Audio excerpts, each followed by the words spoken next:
Hello and welcome to another episode of the Life After Cardiac Arrest podcast with me, your host, Paul Swindell. Today I'm joined by quite an exceptional guest in a sporting sense anyway. His name is Darren Nichols and I believe comes from the northwest of England. Is that correct? That's correct, yeah. Lancashire. Oh, welcome, Darren. Welcome, thank you. I think we first met, I think we've only met at the Guinness World Record event last June. Is that right? Yeah, that's correct. Yeah, I remember talking to you on the day, before we went in, Yeah. Can you remember much of that day? It was a great day. I can remember obviously going in the room and obviously we were setting the world record, and it was one of the highlights of certainly last year, without a doubt. Adds to my story.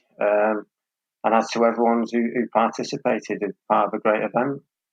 Yeah, a great evening event as well, not forgetting that. Great party as well at the end. Yeah, Dr. Keeble's dancing was something to behold. I wasn't going to mention that, so I'm glad you did. But yeah, that's right up there. He certainly let his hair down. That's one of the big selling points about this year's event. Oh, well, if he's going to match that, I'm surprised it's not a sellout. Well, it's getting that way. There's lots of people been buying tickets, so hopefully it's going to be a great evening and a great day as well. So you're going to be coming along? I'm not too sure yet, to be honest. I do hope to come. We had a long-standing event, and I've known about it for a while, so I've got some jiggling around to do. But hopefully. Okay, well, hopefully you can make it, but that's not what we're really talking about today anyways. We're talking about you and your life after cardiac arrest, which I believe was back in February 2017, so just over 2.5 years ago. Yeah, that's correct, yeah.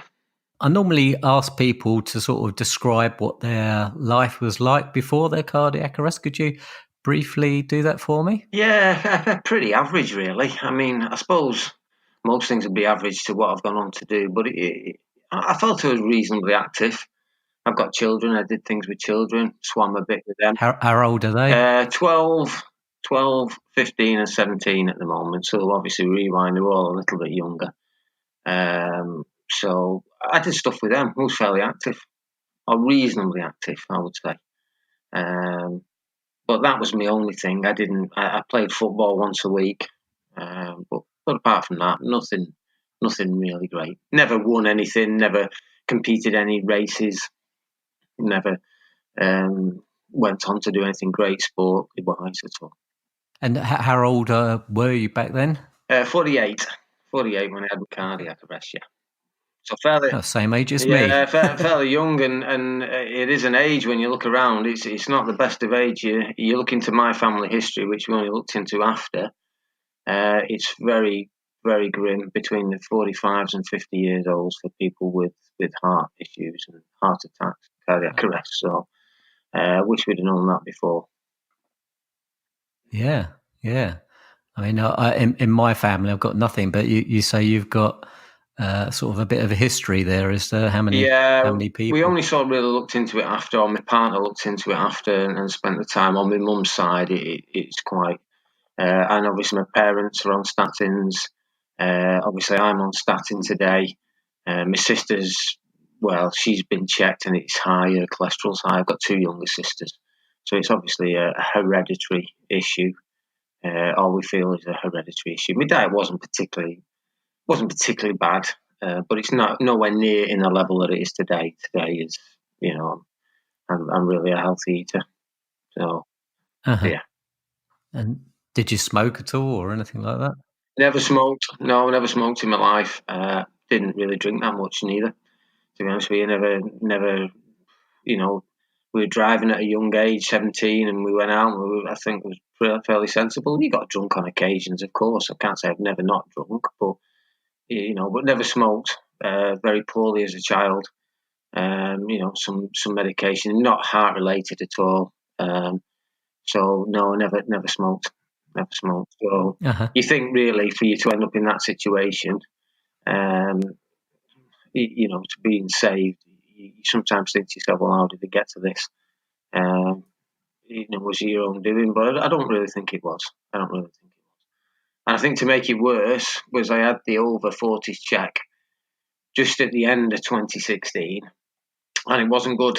It was high cholesterol and high blood pressure, which got me referred to my doctors. So I went to my doctors, and basically they said, well, we may look at a 24-hour blood pressure monitor, but in the meantime, go and exercise.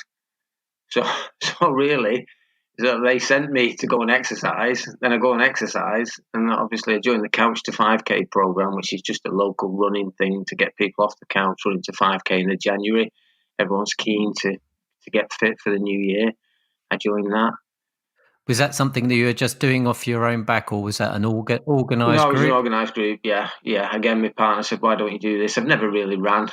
I've never ran anything. Never ran any distance. Never ran any mile. She said, "Why don't you go and join that? And try and help." I said, "Yeah, I'll go and do that." And then obviously got to week 5, which led us into the first week of February, and then obviously we'd done a 15-minute run, which was the prescribed. Following the plan, that's what it was. 15-minute run, come back to the car park, and cardiac arrest on the car park floor, really. Wow.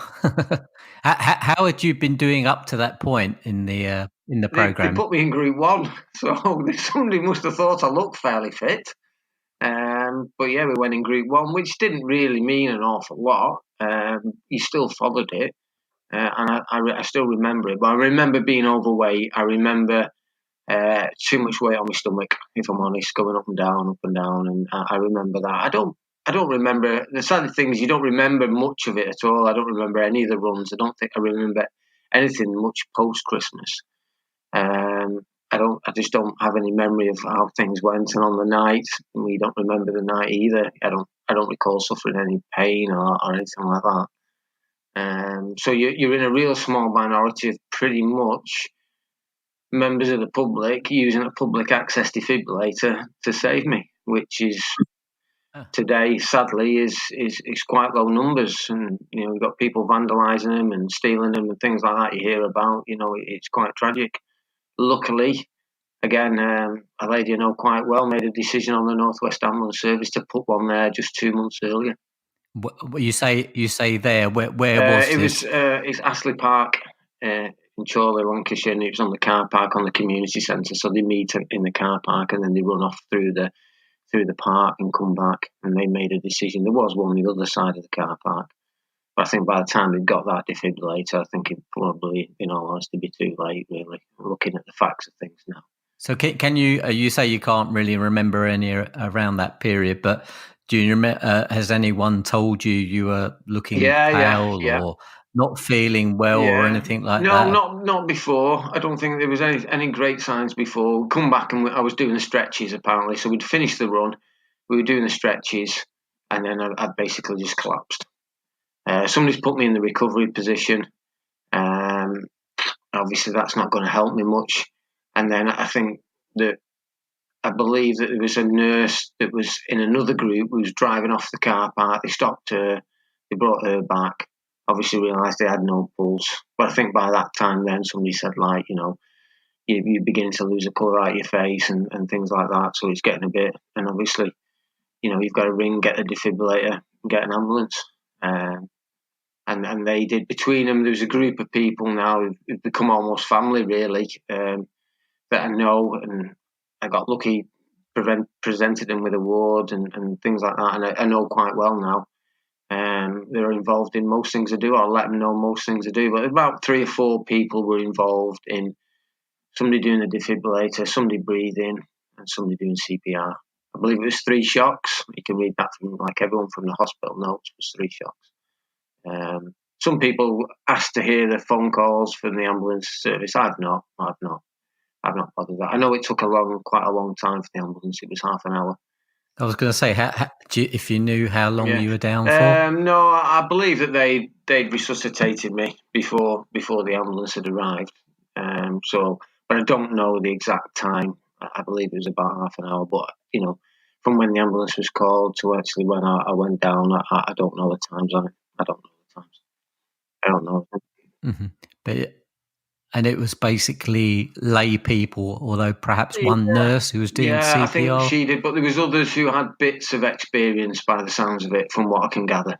Some had something, but obviously never in a real life situation, which must be, incredibly difficult, really, incredibly difficult. I believe there was people there who didn't know me because there was quite a crowd. It was in January, and we'd gone into February, and there's a lot of people there, and obviously a lot of people upset as well.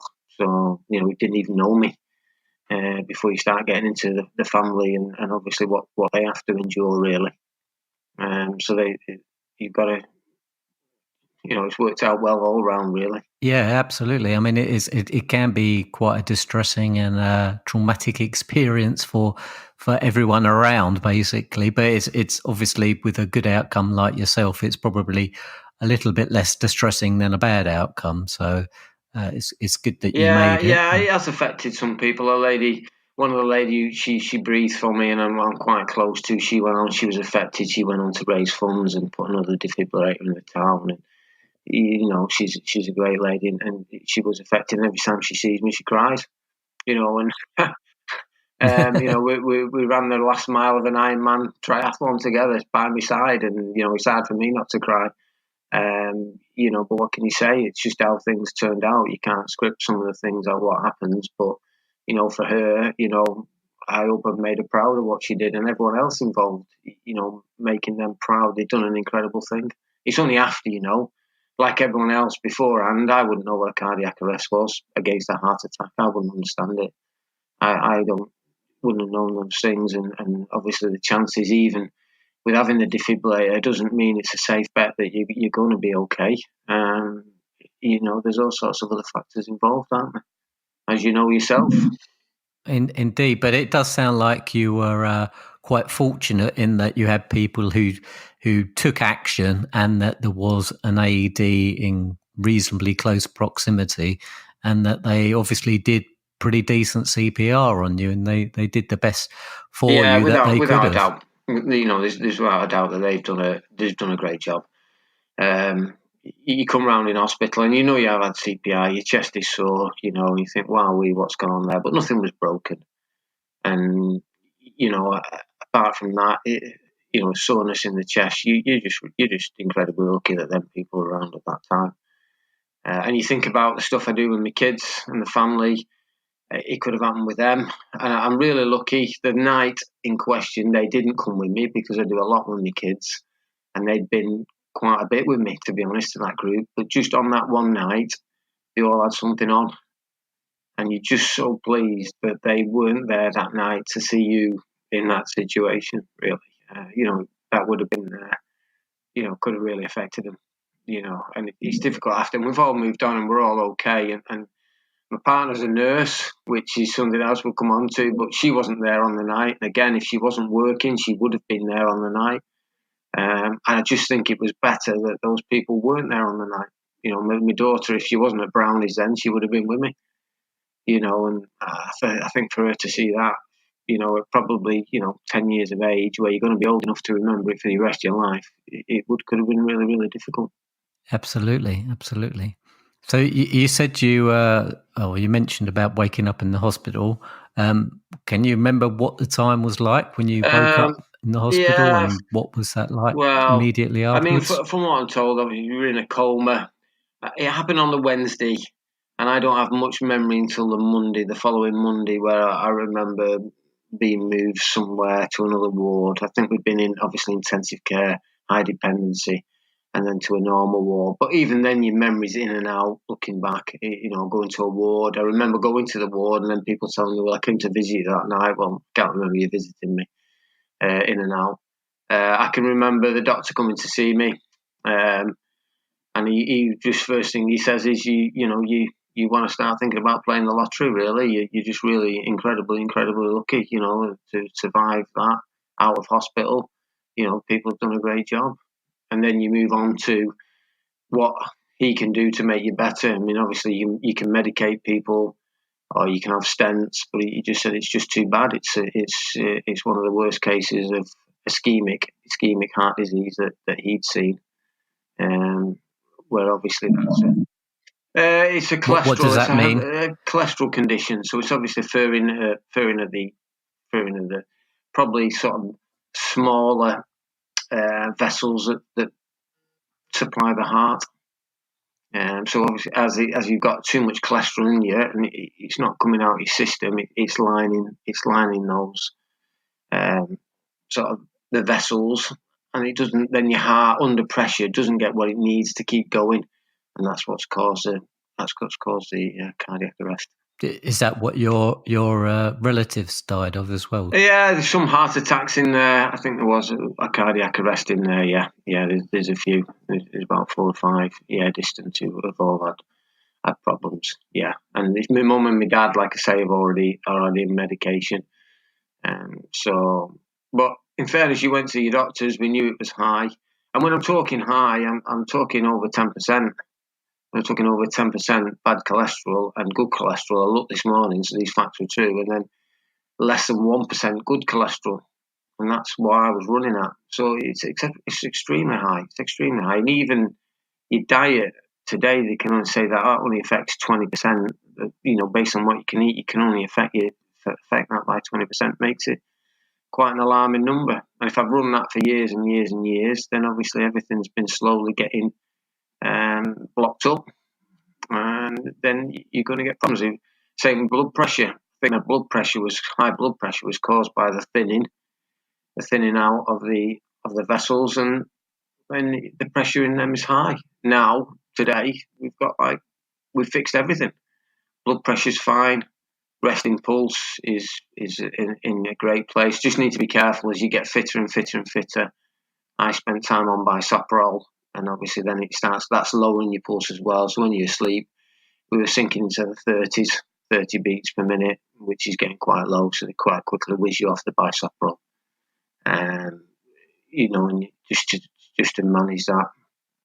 And you mentioned that you were on statins as well. Yeah, I take 80 milligram, which is not great. What I read on the athletes, atorvastatin, 80 milligrams. It's not great. You take it in the evening.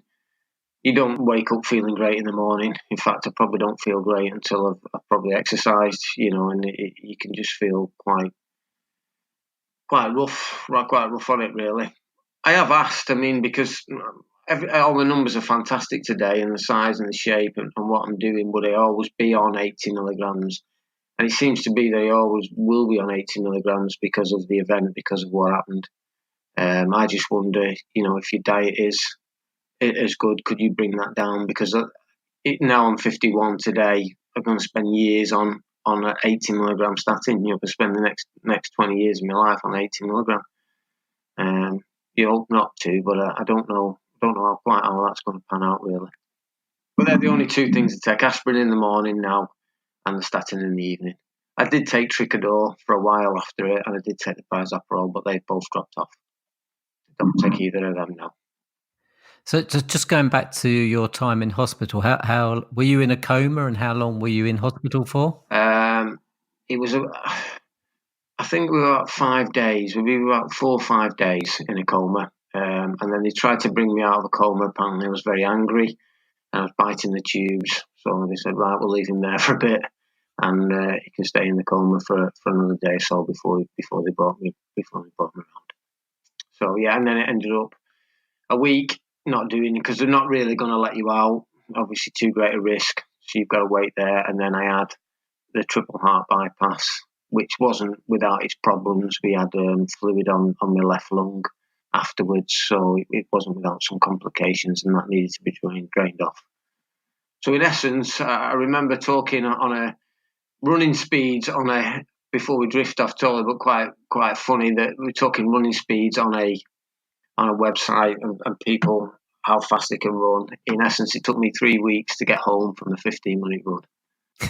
So not a great pace to start my running career with.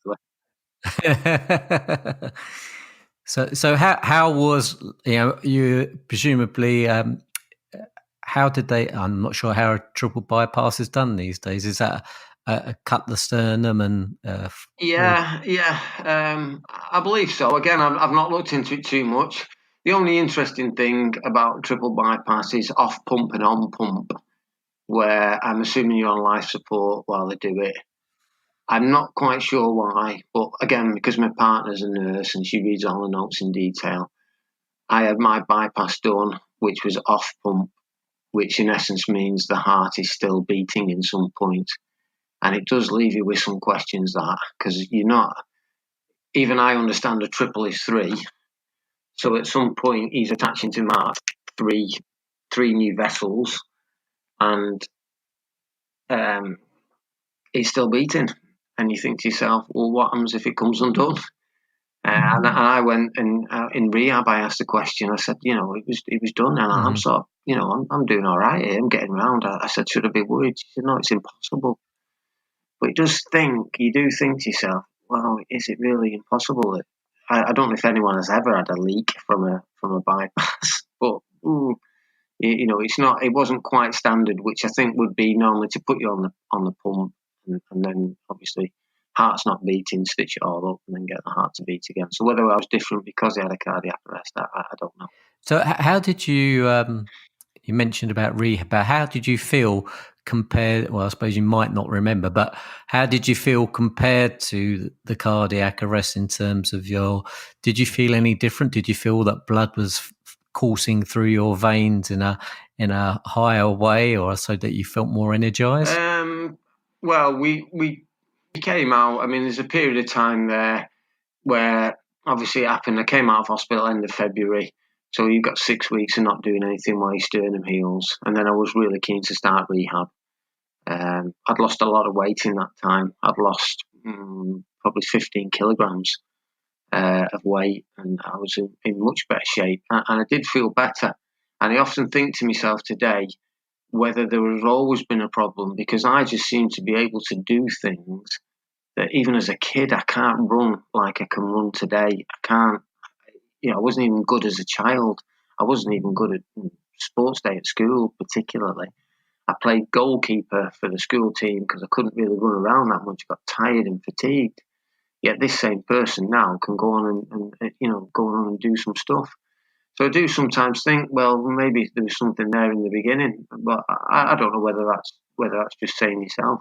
I was keen to get into rehab. I was really keen from that, and really because of how it happened and the people that save you. You want to. I personally want them to see me getting on with my life and doing something. They did a great work that night, and I want them to think, well, he's not just sort of moping around now. He's getting on with things, and we did that for him, and look at what he can do.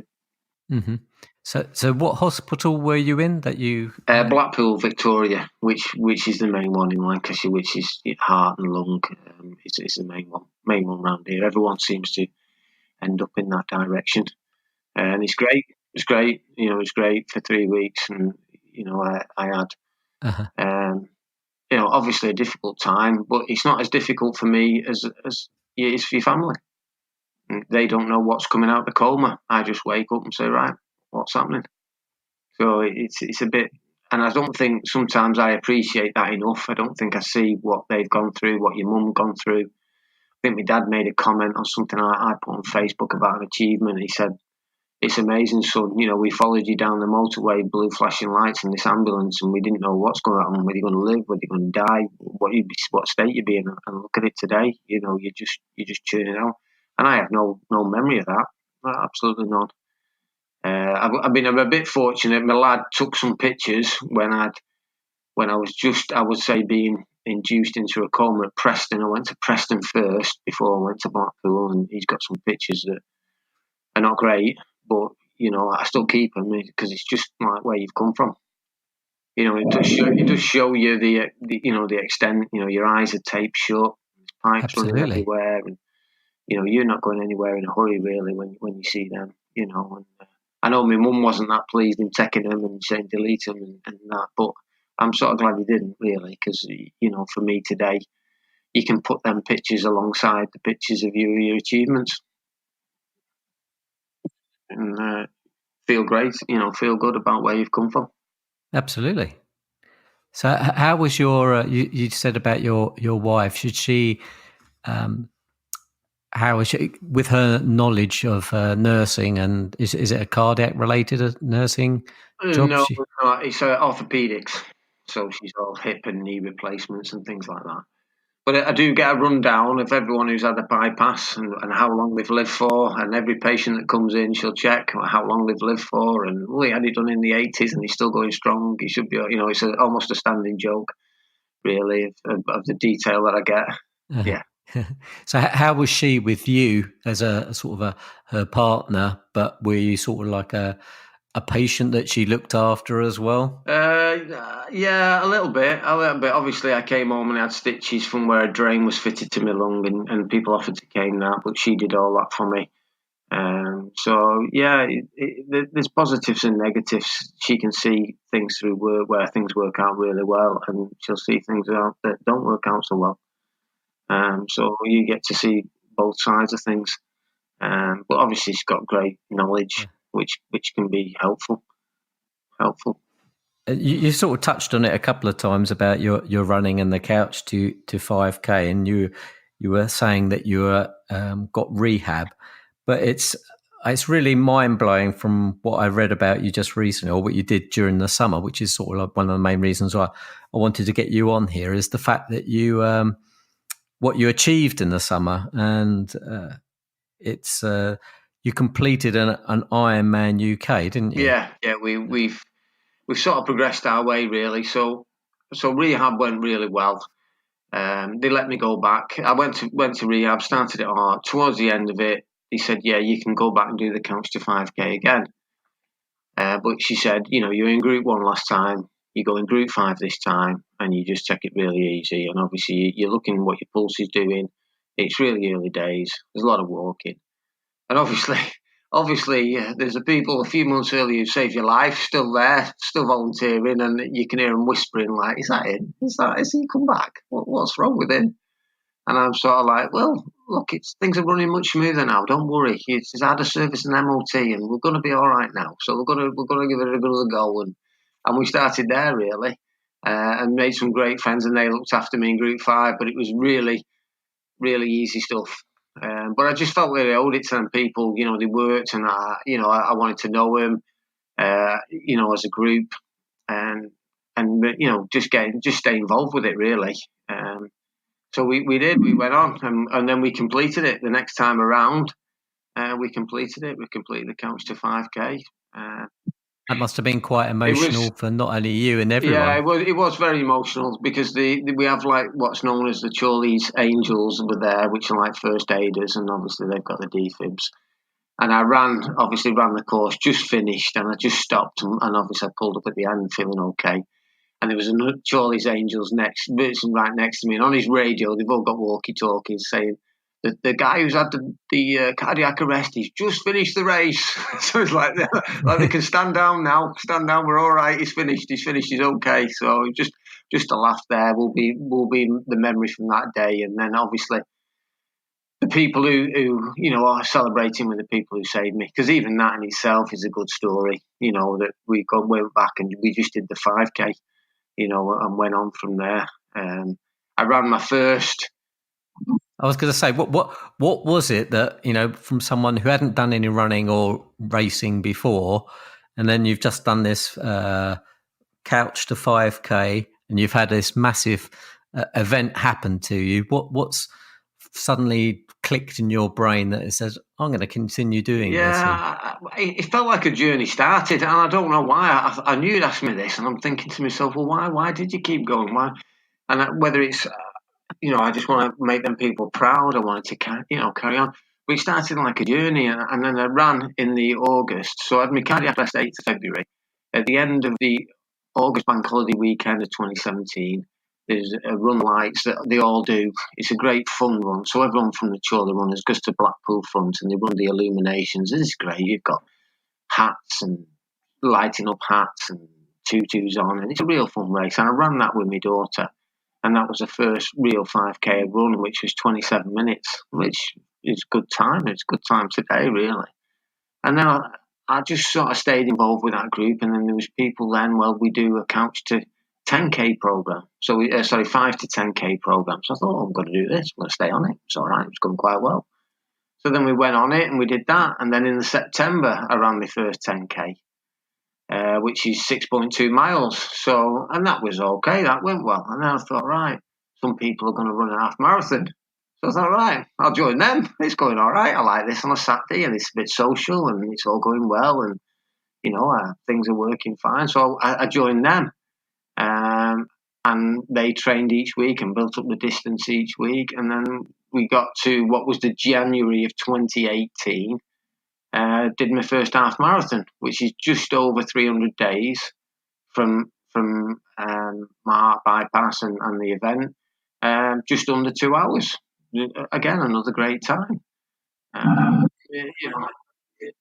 Absolutely. When you go and do these things, do you notify people about your past cardiac history, or do you just keep it to yourself? What are people like around you, basically? At that point, I didn't make a statement. Things have changed a little bit today, but at that point, I didn't, because it was new. It was new, and you were not as confident. And I remember I was supposed to run it with somebody, and they got injured and dropped out. But I thought, you know what, I'm going to do it. I'm going to go on my own and do it. I'm just going to meet somebody and tag on to somebody, and that's what I did. I'm going to run it. I paid me money. I don't want to drop out, and I did it.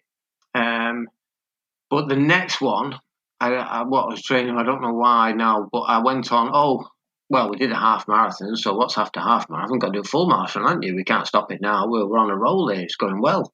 Let's have a marathon. It's like the full package. Did you not at any point think, oh, can my body do this? Or am I going to cause myself any heart problems? Or, is it, you mentioned about stitching coming undone, or the vessel, the bypass not adhering. Did you ever worry about any of that? Was it only seems to be today. It's only I've seemed to be at this crossroads today now where I start thinking about that.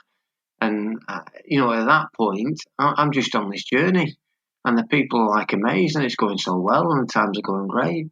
So then we got to the January, and we did my first half marathon. He thought, Manchester Marathon in April. Go on, we've got. This is a story. The guy who couldn't run 5K, he goes and runs a marathon. Okay, so I thought we'll keep going it, and there was I did another half marathon in February, and believe it or not, that my actual rehab nurse was a runner. She's a runner in a local club. So when I very first met her, she knew me. She knew my story because I'd made the front pages. I'd made the front pages of the local paper just for being saved. So she knew who I was, and and obviously we got on great. And on that day, she run it, and I wasn't. In all the times, I wasn't in a great place that day because it was exactly a year when I had my operation. So it was on the Sunday. My operation would have been on the Monday, and here I am 1 year later running my second half marathon. With her, and we just ran together that day, and it probably wasn't one of the more difficult days just because of the anniversary. But we ran together, and it was great. I remember laughing with her, and I said, I don't recall seeing this half marathon in my rehab program. When did you put this in, sort of thing? And we did it, and we've been sort of, I see her at races today. Keep in touch with what we want to do. She went on.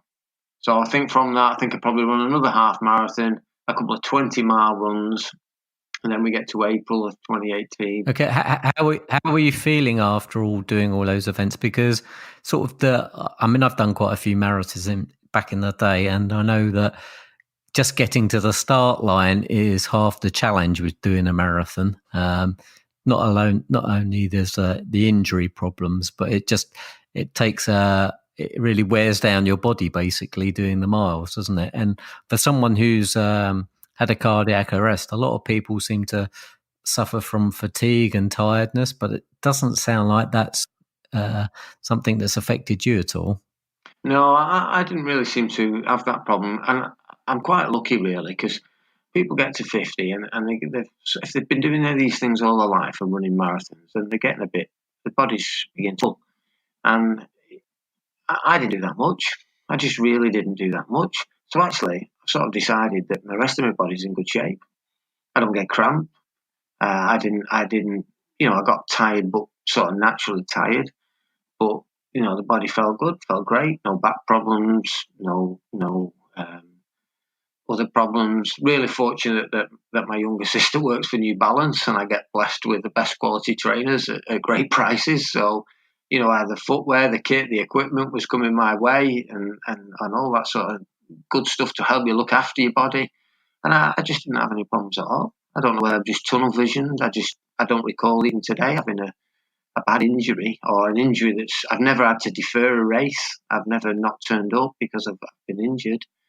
I don't know. There was a change. People, we got to the marathon, which was in April. What marathon was it again? Manchester. So it's Manchester Marathon 2018, and we were looking about 4.5 hours. I reckoned it would have run me based on my training times. If you've run a few marathons yourself, you sort of know the golden ticket really is under 4 hours. Really, if you can get under 4 hours on a marathon, then you're doing well. You're doing well. And obviously, the 8th of April fell 14 months to the day of the 8th of February 2017. So it's 14 months to the very day that I had my cardiac arrest. So we're on like 13 and a half months triple bypass, and we're at the start line.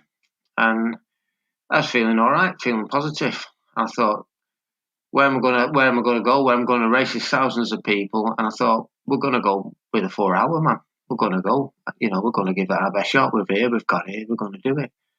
And it was just, I just remember in the last few miles, and it was tough. It's really hard. It's tough thinking you could get under 4 hours here, and this will be amazing. And you wouldn't have to run another marathon, because really, under 4 hours, that'll do. If I got, the golden ticket, you've done it first time out. So we did, and we got 3 hours 58 minutes. And That's excellent. It's an achievement for somebody to come through. And on that day, I took no family with me. I just went and did it. I said to you, I'm just going to do it. I don't want you hanging around for 4 or 5 hours, and you're just waiting for me, and you can't see me, and I'll just ring you as soon as I've finished, and I'll do it. And I just went through the athletes' village, and I just went home. I thought, wow, we should have celebrated that. We should have celebrated that day more. That today is the only marathon apart from the end of Ironman that I've run. How are your family when you were doing the marathon? You said they didn't. Oh, yeah. I didn't make a fuss on it as such, because I think you lacked a bit of. Inside, I felt like you could do it, but then I was always a bit worried that if I didn't do it, and there was just a point that we never went. So I remember somebody asked me to do sponsorship for my first 10K, and it was for Heartbeat, who did my rehab. I thought to myself, well, what if I don't do it? What if it all goes wrong? So there are doubts there that it might not work out. It's like marathons, you might get injured, you might not do it, and you're all there, and you've all been disappointed, and you have to go down quite early and get parked. And so it's not only the time that you're running for your family, it's the time that I'd taken down, and it'd be 6-7 hours just stood around waiting for me. So I didn't take him. I just didn't take him. But what are they? I mean, I told the pacer at the end, and he nearly sat down. He'd been around. He paced loads of marathons, and he'd seen incidences, and just said, it was incredible. It was incredible. But post marathon, then we started to think about, or in another story, that I've got relatives, my cousins, was already an Ironman. So I think this is where some of it comes from. I was going to say, because once most people have done a marathon, that's pretty much the pinnacle of most lay people's sporting career, really, isn't it? Yeah. And I didn't know him. I had 2 cousins, and I never knew him at all, really. I'd met him a couple of times in my life, and they got in touch when I was in hospital, and they were really supportive. And it turned out they're both pretty great athletes, really. One was already an Ironman 2 years earlier. The other one was a pro cyclist almost, riding for a proper outfit. And you start to think to yourself, well, we've got the same surname. Is there a little bit genetic going on in here? Could I do it? And that's where you start to get a little bit of belief from. They spend the time with you. They've not pushed me into doing it, but we went out. A year ago, it's just been our anniversary. We all rode together. I did my first 100-mile ride with them, And you just start to get a little belief that maybe this is in the family, maybe that you're not such a bad athlete after all. I mean, they don't have any heart issues. There's nothing on that side with them. And start to think, well, actually, and he talked to me. I mean, the Ironman came a lot later. We started to do some triathlons after running. Basically, cousin advised, he said, look, you're looking into a great runner, but, just be careful that you'll get injured, and cycling is less impactful. You want to try and do, if you want to keep going, try and mix it around a little bit. So we did. We got into cycling. I joined a local cycling club.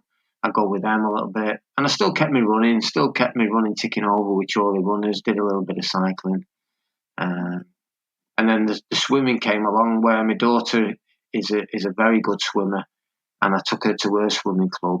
But then the triathlon club has a session after, and I saw them all. I thought, well, I'm not thinking about triathlons at this stage, but I'll see if I can join, see if I can come along and swim with them. I had a bit of a problem with my arm, if I remember rightly. It was sore and I couldn't move it. I don't know what caused it. I don't know whether I fell. And I remember asking people, because when you wake up and you just fall on the tarmac, you think you'd have like cuts or bruises, or did somebody catch you? And questions like that. They've never really got out. Just like collapsed on the floor and sort of like walked away as if nothing's happened. I can't remember, I banged my head or my ear was cut or anything, but I couldn't move one arm. It seemed quite sore. I thought swimming would help it. So we joined them, and that was my break into the triathlon club. And that's how we started to mix the sports up a bit, really, after the marathon. I don't think that it was great, the marathon, and it was an incredible day, but I'm not going to keep running marathons. I just didn't. It was tough. It was hard. It's a long way. You know yourself. It's a long way. It's a long way to run, to keep yourself going, to motivate yourself. I did it this year as part of a relay team, which was great. You get to enjoy the day. Fantastic atmosphere. You still get a medal and a T-shirt, but you only have to run 5 or 6 miles, and that's great. I was quite happy with that this year, and that was a great day out. But to run the full thing is a lot. You say that though, but isn't the triathlon? Doesn't that include a marathon? Yeah. You're right. In the end, and at the end of Ironman, it is a marathon. But people always can I stop you there? Can you, for people who don't know what an Ironman is, can you sort of tell us what it's all about and what the distances are? Yeah, you're starting with a 2.4 mile, which is a lake swim, or for Ironman UK, it's a Leighton and Lowton Sailing Club. You jump in there and you do 2 loops of that. So you do 1.2 miles, then you get out, you run on the embankment again, then you jump back in again, and you do another 1.2 miles. You've got Whereabouts is this? Sorry, that is in Leigh. So that is in Leigh, Cheshire. That is there. So you've got an hour and 10 minutes to swim 1.2 miles. Otherwise, you're in for a very short day. They'll take you out of the race. And an Ironman is a race as such, but I was only ever really racing the cut-off times. So throughout the day. So you've got your 2 loops to do. So you've got 2 hours, 20 minutes to swim 2.4 miles. And you need to be out of what they call a transition. So transition is where you get changed from swimming and put on all your bike things and then cycle off on your bike. So you've got 2.5 hours to do that. Then you've got a 112-mile bike ride, which they've changed the course after I entered it, and it's got hillier. There was an issue around the road closures. It's a Greater Manchester event, and a lot of the road closures ended up in Lancashire. They didn't like it, so the councils argued it out and moved it back to Manchester, and it got hilly. It got quite hilly. 10,000 feet of hill climbing in it, so it's a tough bike ride, that. And then you've got to finish it with a marathon. And you've got 17 hours to do the whole lot, but you've got cut-offs along the way. So you swim, like I said, 2 hours 20. You swim in your bike 10.5 hours, and then you've got 17.5 hours to finish the whole lot. Your bike is 2 loops as well, so they'll take you out after 1 loop if you don't think you're going to get there before the time. I mean, to most average person, it just sounds insane. It sounds insane to me as well. I've known other people who have done Ironmans as well, and they were good runners. And I think even good runners doing something like that is just mind blowing. But for someone who's had the previous cardiac history you've had, and yet only 2.5 years before, it's just it's a mind blowing thing to actually think about doing it, and it's just bewildering to actually achieve it. So, Yeah, I mean, you work up to it. You do events up to it. So you do half distance up to it. You know, I did a 70 point. So the total distance in an Ironman is 140.6 miles. So that's what your body will cover in one day. Swimming, cycling, and running, 140.6 miles. So, well, you're driven by what? When you think about it, I'm in a unique situation. So I made the decision, rightly or wrongly, to get on based on my experience from the marathon where I didn't have anyone there, and I just went through the athletes' village and went home. I invited everyone to Ironman. My family. I've not seen my sister in ages. We haven't gotten that well. I had my sister up. Everyone who was involved in saving my life. 14th of July, I want you to be involved. I want you to come down. Now, with it, there's a lot of people who don't make it on the day, so it's either a really stupid thing to do, but you're not going to let them people down. You're not going to. I was going to say, you're adding a lot of pressure. Yeah, you are. And I think to myself now, after, you're thinking, my the gum. You know, you look a fool, but you know what? You're never going to give up. You're never going to give up for them people who've done that for you. You know, and it all turned out well. It did all turn out well, and it could have done. I mean, there's nearly 2,000 people do it. It wasn't quite sold out, and I think there's only finishing times listed for 1,312. So that gives you an idea of the failure rate. So there'll be 700 people who didn't finish it, all got taken out of the race. So it's a big cut off, and I've invited anyone and everyone. But you know what? When you get to that line, it's just incredible, absolutely incredible. It's got to be one of the best days of my life.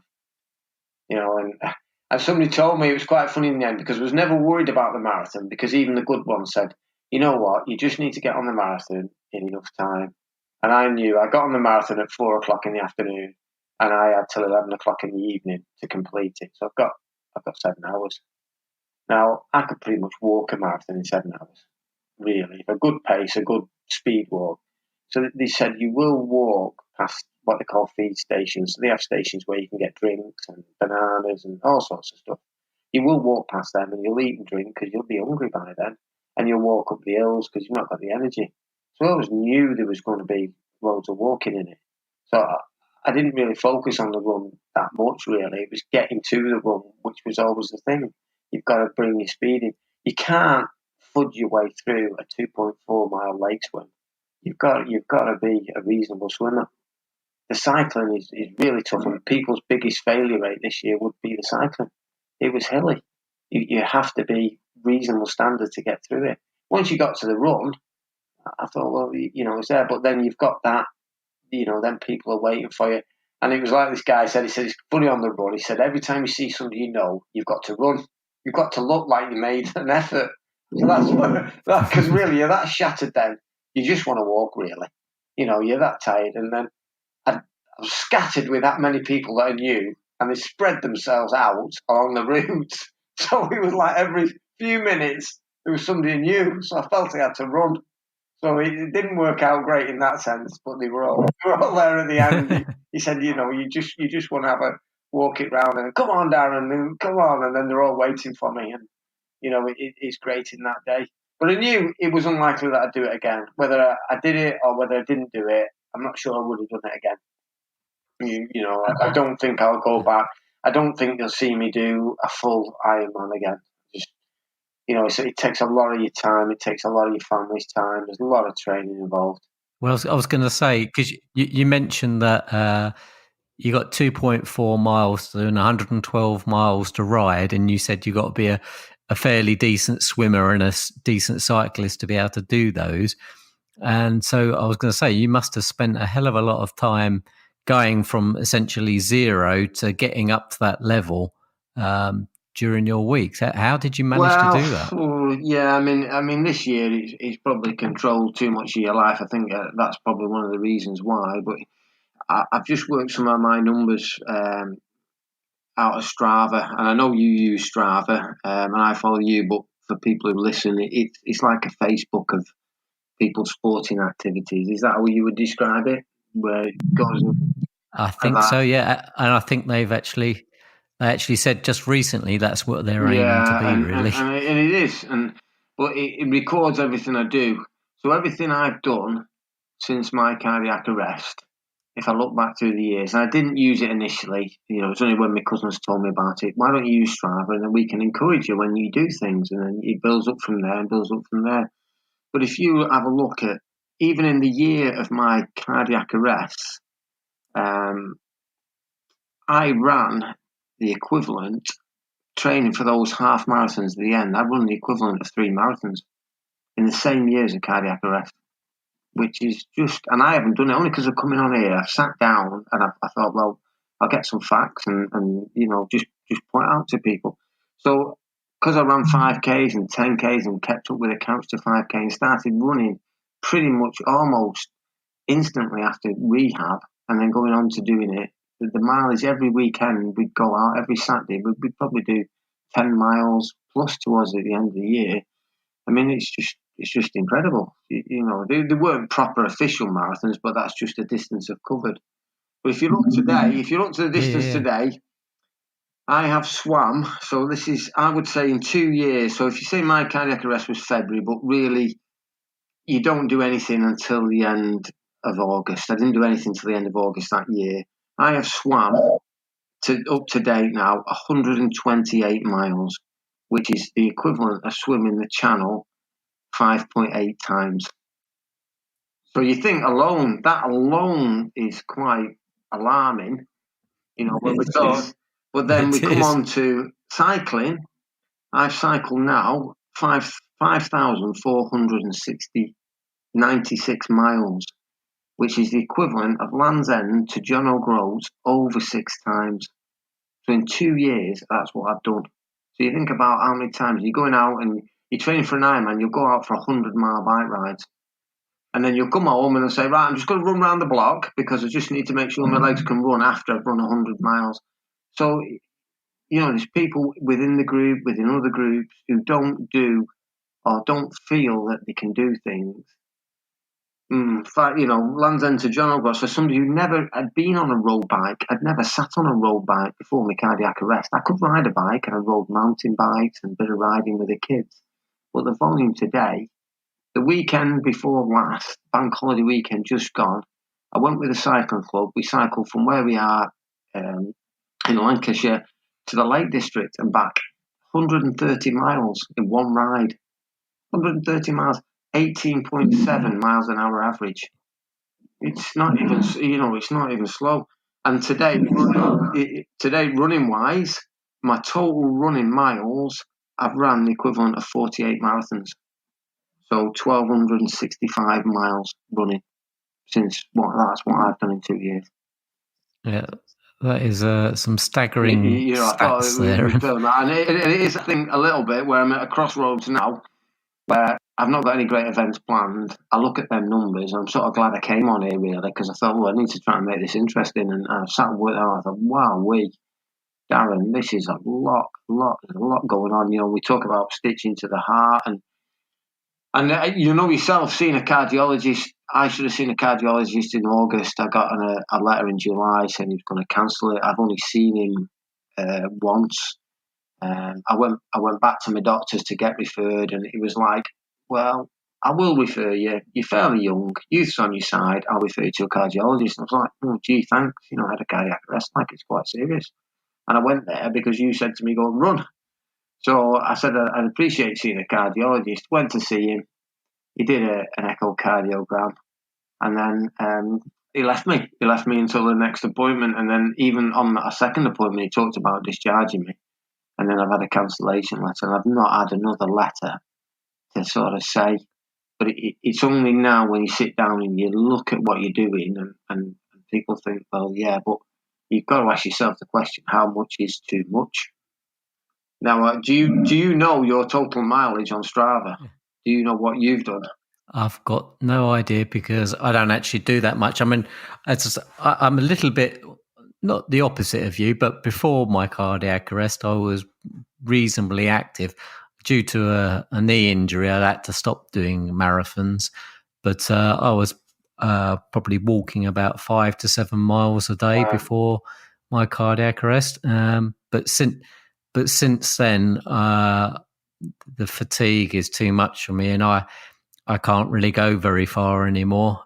So, I mean, I imagine there's a lot of people who are just who are in survivors who just are in awe or disbelief at what you've achieved. Because to me, just doing a 5 miles walking or 10 miles about my limit, that just does me in for days. So it's not only the distances you're doing, but the time frame that you've done it, and the fact that you've been able to train for those sort of things. Because I just couldn't do it, and I'm sure there's many other cardiac arrest survivors who wouldn't be able to do it. But for you to go from someone who's fairly active but not a sports person to achieving that in that time frame, it is mind blowing. I mean, we had a bit of a medal count up yesterday. I thought we'll try and keep things interesting. I thought I'd get my little girl will count up our medals.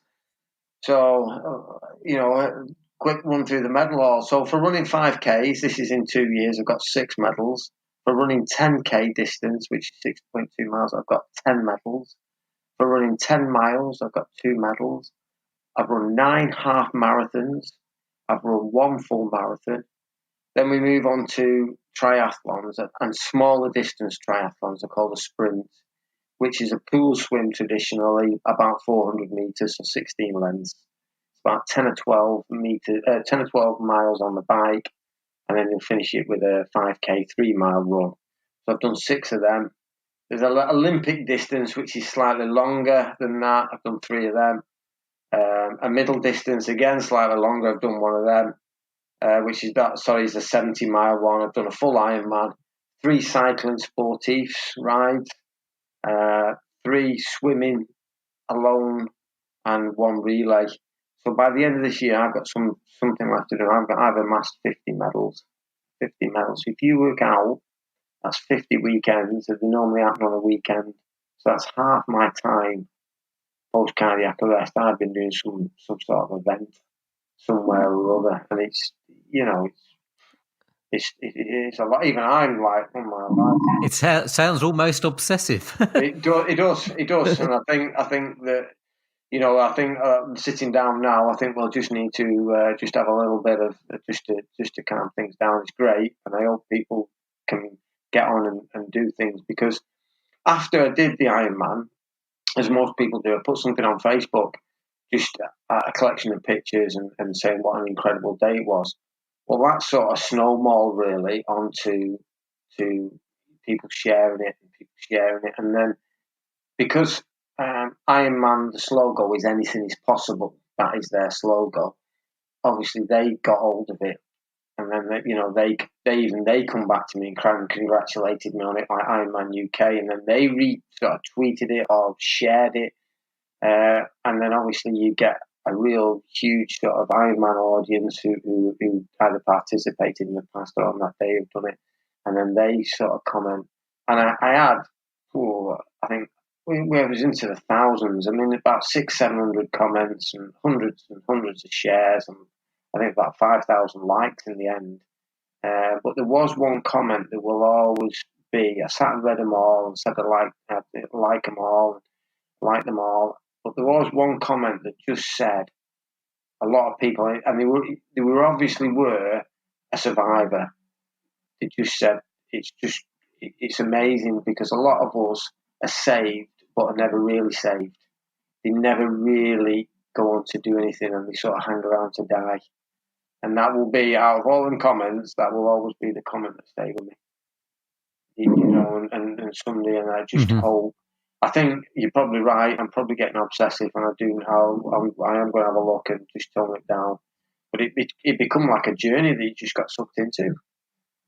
It just went so well, and I just think now is a point where I think you just need to.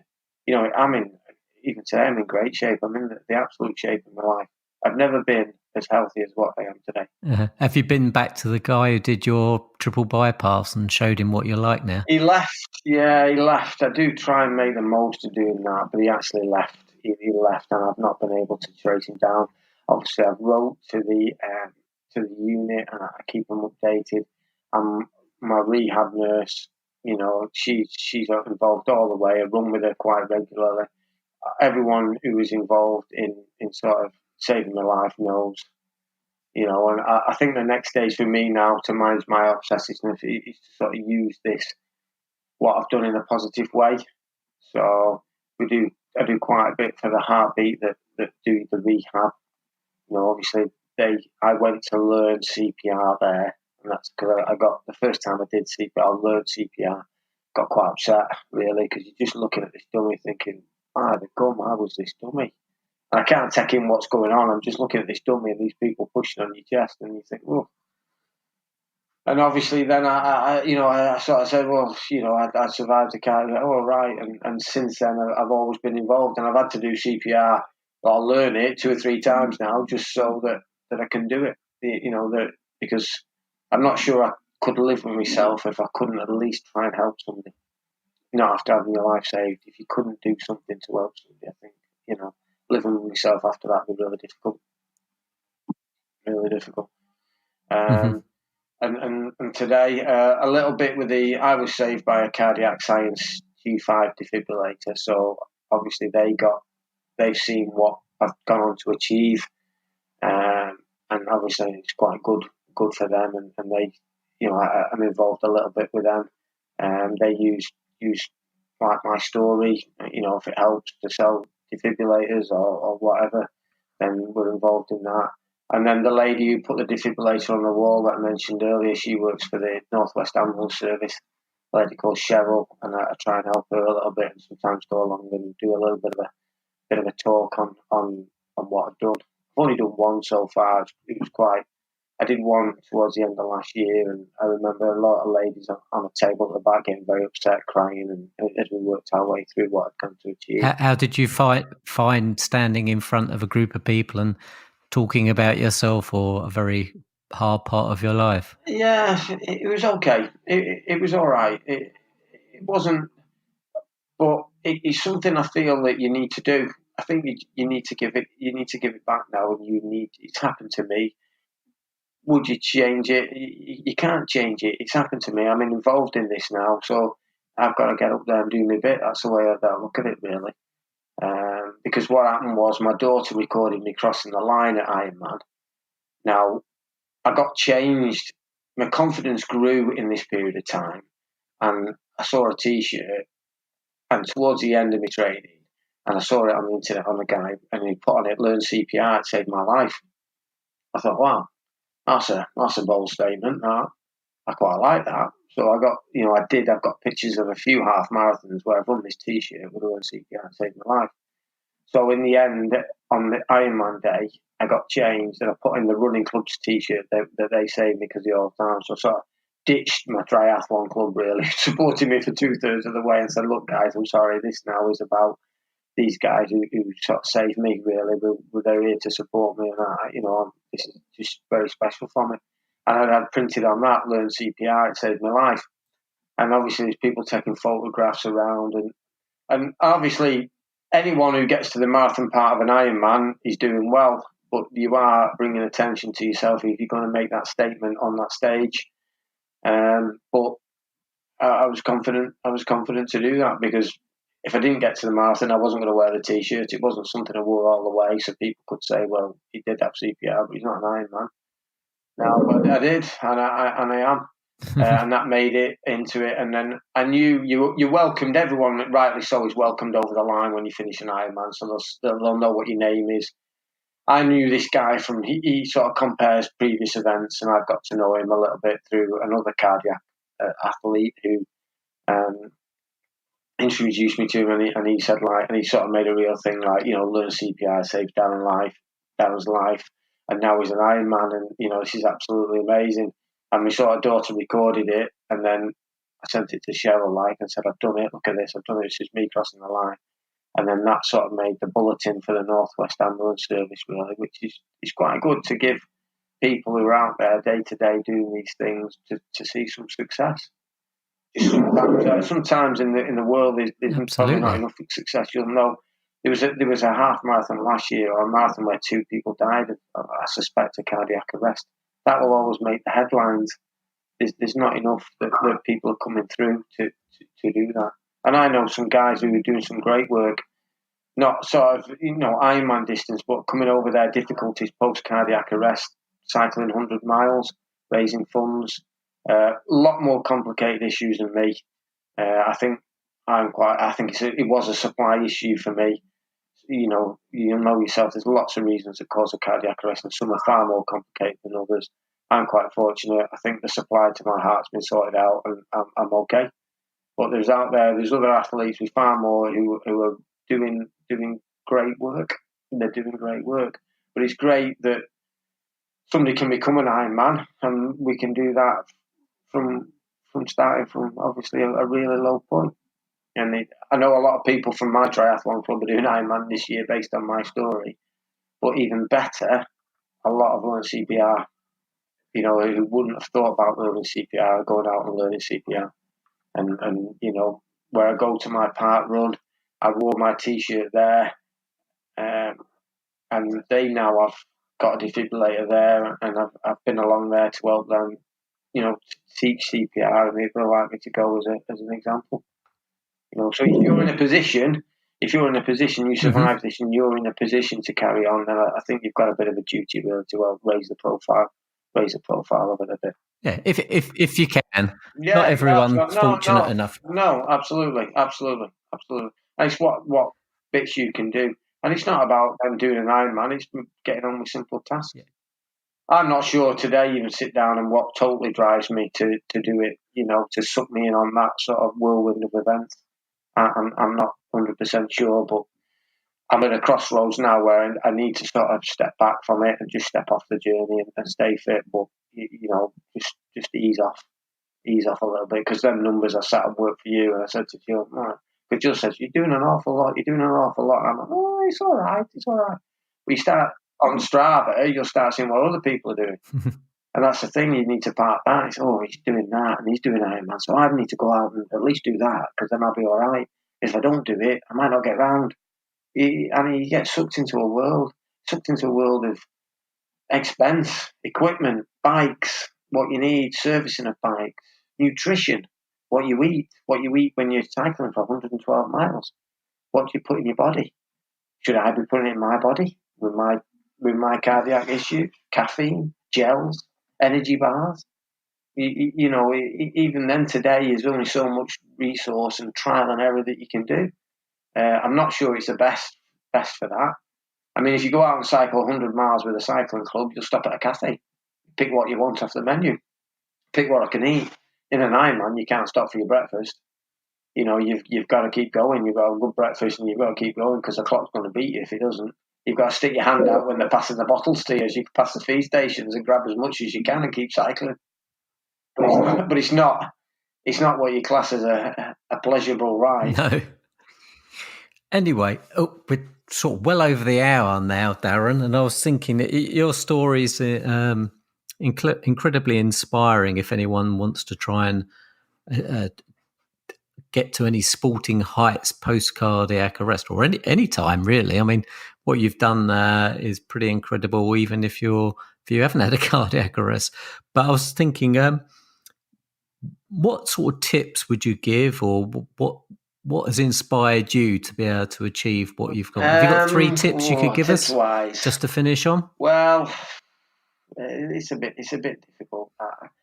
I'm not sure if the circumstance that I was saved propelled me into the sporting limelight, because that's what I did, and I wanted to finish it. I think people have got to do what they're comfortable at and what they enjoy. I'd urge people just to give things a try, even at a small level, even like Couch to 5K. I know some running groups by me, and they don't a lot of running, they do power walking or walking. Have a go at something they enjoy, even if it's just once, to try and go. Often you'll be amazed at what you can actually do, and you think you can't do it, and then you start off and you think, well, I'm okay. Obviously, you need to be with a cardiologist, and he needs to be blessing it, because I don't want everyone to start thinking, oh, well, he's had a cardiac arrest and done an Ironman. Right, I'm going to do an Ironman, and if something goes wrong. But yeah, tips-wise, it's difficult. You've got to enjoy it. I try and enjoy my family in it, try and bring them into it so I can do it. I'm inspired by other athletes, other people I've seen inspired me in the beginning, what they could do. 48 is not a great place. All my Ironman memorabilia, I've had it framed, and it's where I had my rehab, because that's one of my lowest points, is going to rehab at what was a younger age when everyone was miles older than me. And it's all gone there, and it's displayed there, because I'm sure they'll get other people under the age of 50 going through for whatever reason. As you know yourself, you could have gone through it under 50, and it's a difficult place. I found that a real difficult place, and people want that inspiration there. But yeah, you've just got to try and enjoy it, try and get out. If you can get through those barriers of just going out there, and even as a social, I made so many great friends. Cycling club, triathlon club, Jolly Runners. There's a fantastic bunch of people. It's like transformed your life. I was going to say, do you think it helped you psychologically post-arrest? I think to be around them people and not shut them out. Yeah, I think sometimes the sooner you do things, but that's not always the case. They blessed it at rehab. Yeah, you can go back. You're doing so well here. It's looking really good. That you can go back and do it. Go back and give it a go. And just you'd be amazed. There's a lot of support. It's not all internet based. I see a lot of stuff, and it's great. And achievements.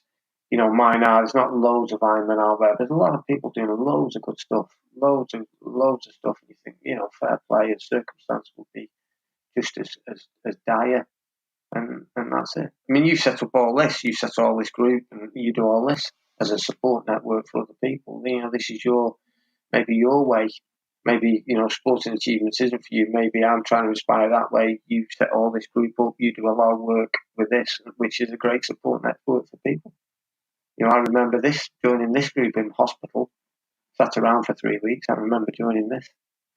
And obviously it's been a source, but I seem to think I deal with it okay. But then I think some of the amounts I'm doing, I think, am I trying to hide an agenda? Am I not facing into things? Am I just keeping myself busy so I don't think about it? And maybe now's the time that you'll need to come and just slow down and have a look at it.